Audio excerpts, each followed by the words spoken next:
ওগো বাঁশিওয়ালা, বাজাও তোমার বাঁশি, শুনি আমার নূতন নাম। এই বলে তোমাকে প্রথম চিঠি লিখেছি, মনে আছে তো? আমি তোমার বাংলাদেশের মেয়ে। সৃষ্টিকর্তা পুরো সময় দেননি মানুষ করে গড়তে, রেখেছেন আধা আধি করে। থাক, যেহেতু আমি বাংলাদেশের ছেলে, এই বাংলাদেশের মেয়ে নই, তবু মেয়েদের হয়ে কথা বলবো বলে আমি পুরো কবিতাটা এখন বলবো না। এই কবিতাটা রবীন্দ্রনাথ ঠাকুরের বাঁশিওয়ালা। এই বাঁশিওয়ালা কবিতা তো অনেকেই আপনারা আবৃত্তি করেন, আমিও আবৃত্তি করবার জন্য অনুপ্রাণিত করি। কেন করি বলুন তো? কেন বাঁশিওয়ালা আবৃত্তি করতে হবে? রবীন্দ্রনাথ ঠাকুর তিনি 100 বছর, ধরুন 100 বছর আগে যে কথাটা লিখেছেন, যে সৃষ্টিকর্তার উপরে একটা দোষ চাপিয়ে দিচ্ছেন, ওটা তো একটা অনুযোগ অভিযোগ ঠিক নয়। এ আমাদের সমাজের উপরে দোষ চাপানো, অনুযোগ অভিযোগ যদি থাকে তাহলে আমাদের এই সমাজ রাষ্ট্রের উপরে, যে মেয়েদেরকে এখনো আধা আধি করে রাখা হয়। কিন্তু আমরা যারা সহজ মানুষ মৈত্রী আবৃত্তি পাঠশালায় আছি, আমরা মেয়েদেরকেই বরং নারীদেরকে, মায়েদেরকে, বোনেদেরকে, তাদেরকে আমরা মনে করি সর্বস্ব, ধরিত্রী মাতার মতো মনে করি, প্রিয়তমার মতো মনে করি, সহদরার মতো মনে করি। তারাই তো বেশি ভালোবাসে এই পৃথিবীকে, মায়ের মতো ভালোবাসে, সন্তানের মতো ভালোবাসে, কিন্তু তাদেরকে আমরা ভালোবাসতে পারি না। অন্য কথায় আসি, আবৃত্তিতে দেখুন একটা কথা, এই যে আমরা আবৃত্তি যে করি, যে বাজাও তোমার বাঁশি, শুনি আমার নূতন নাম, এই কথাটা আমি বলতে চেয়েছি। একটা বাজাও তোমার বাঁশি মানে তুমি এখন বাজাও,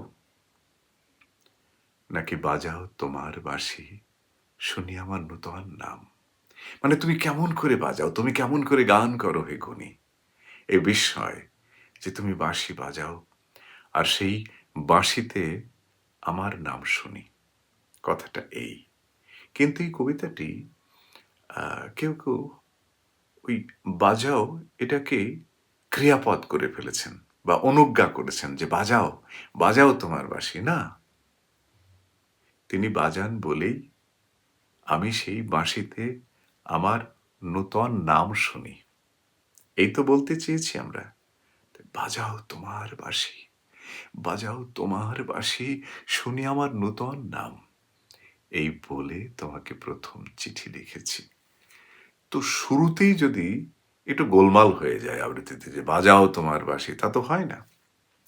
দেখুন, ওই অভিব্যক্তিটা ভেতরে থাকে, যে আমি বলতে চাইছি যে তুমি কেমন করে বাজাও, আর তুমি বাজাও বলে সেই বাঁশিতে আমার নিজের নামটা আমি শুনতে পাই। আর তারপর এই কবিতার মধ্যে কত আক্ষেপ আছে, প্রেম আছে, নারীর বঞ্চনা আছে, এবং নারীর ঘর থেকে বের হবার একটা তীব্র ইচ্ছাও এখানে প্রকাশিত হয়েছে। সবটা মিলিয়ে বলতে চাই কি, আবৃত্তি করতে গেলে যেটা দরকার হয় সেটা হলো ক্যারেক্টারাইজেশন। এই যে এখানে যে একটা চরিত্র আছে, সেই চরিত্রকে আমি কি বলবো, রাধা, রাধা কৃষ্ণকে বলছেন বাঁশিওয়ালা এখানে কৃষ্ণ, নাকি আমাদের ঘরে ঘরে যে নারীরা আছেন সেই নারীদের কথাই রবীন্দ্রনাথ বলছেন। রাধা রূপে তিনি মনে করেছেন, রাধা কি সেই মধ্যযুগের রাধা, নাকি দাপর যুগের রাধা, নাকি চিরকালের রাধা? এটাই আমাদেরকে ভাবতে হবে।